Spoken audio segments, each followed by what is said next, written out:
the small table where the children sat. My grandparents would fashion us a little table made of 2 sawhorses and a piece of wood. And we thought our little table was very special until we became a little older. After a while, we graduated to a card table, and we looked and waited to be old enough to go to the big table where the big people sat, where there was china and stemware, and of course where the food was all laid out. At the little table, your parents filled the plate for you. You know, within each one of us, there is a desire to grow and to mature and to become all that we were ever meant to be.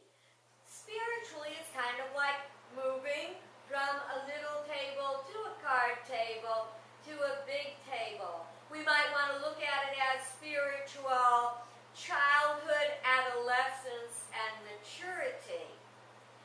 In the Bible, Paul says in 1 Corinthians chapter 11, verse 11, I think, "When I was a child, I spoke as a child. I understood as a child, and I thought as a child. But when I became a man, I put away my childish ways and saw things differently." Well, each one of us, as we grow, want to put away our childish ways. Now, I want to be very, very clear about this. When I say childish, I am not saying childlike. Anyone that knows me knows more than anything, I enjoy very much being childlike. Childish ways are more self-centered, self-serving, immature ways. We grow out of that. You know, the little children did not sit at the little table for no reason. They sat there because they were more likely to spill things, to make mistakes, and interrupt the conversations that in all reality they weren't interested in. I remember that well. So we want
working on the Sabbath, that is not a good thing.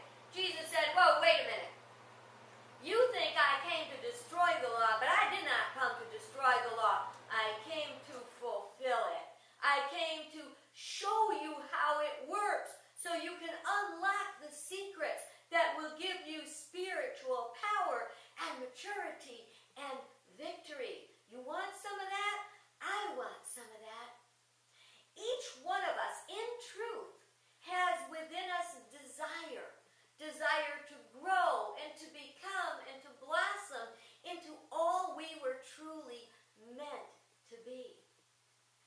But sometimes we get stuck. There is an ongoing battle within most of us, I don't know about you, but I sure feel it, between the immature human self and the spiritually awakened, mature part that knows that the ways of the world don't work. But they are so tempting. So as much as we want to grow, very often, rather than stand firm on our faith, we, like little children, give in to temptation. And you know, it comes down to really missing our blessing. So we have a goal, and that goal is to grow and mature spiritually.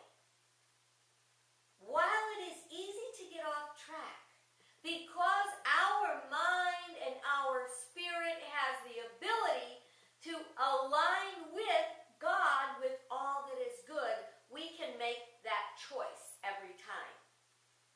It's like you have a goal. What is your goal? Is your goal all good for all people? You ask yourself, is this action I am taking right now going to result in good? Or is it going to result in challenge? I know we just came out of Thanksgiving and a lot of people heard me say it over and over again, don't do Black Friday.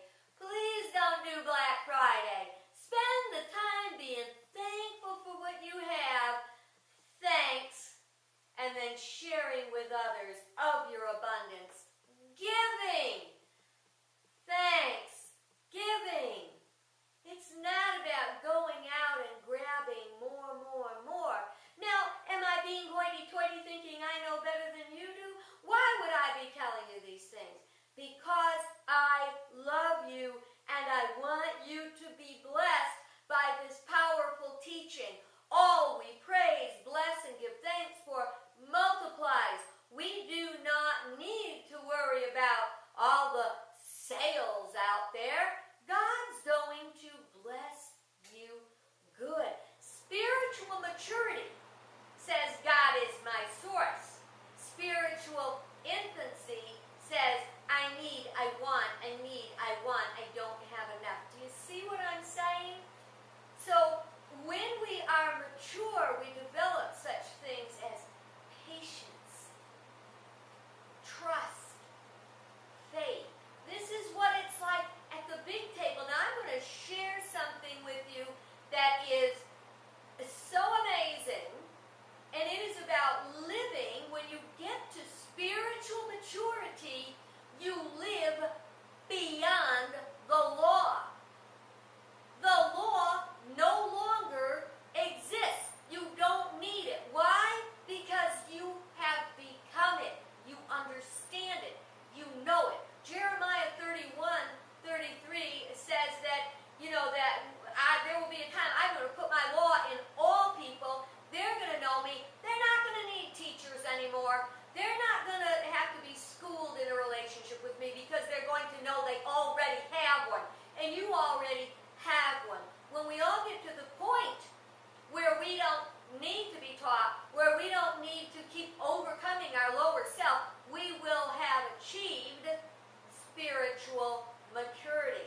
We will live beyond the law. Can you imagine a world like that? Can you imagine a world where someone would see a stop sign and they'd stop?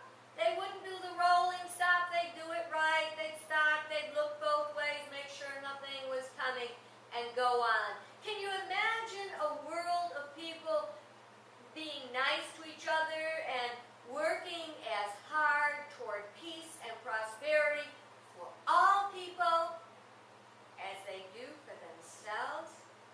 This is spiritual maturity. This is the big table. I invite you to come up higher, to come to the big table. Now there is one little bit of fine print there. Along with all the freedom of maturity comes responsibility. You know, remember wanting to get, when you were a little child and wanting to get to the big table? Well, I found out when I got to the big table that the people at the big table were responsible for providing this food, providing this feast, and cleaning up after it. It's a little different. So, yes, with all the freedom of spiritual maturity, we also have the responsibility to live it. How about you? Do you want to join me at the big table? I sure would love to have you there. And meanwhile, I plan on getting there one day myself. I hope you have the most wonderful holiday season ever, whatever table you're sitting at, whoever your table mates are. But may your season be blessed. May you remember that spiritual maturity is the onward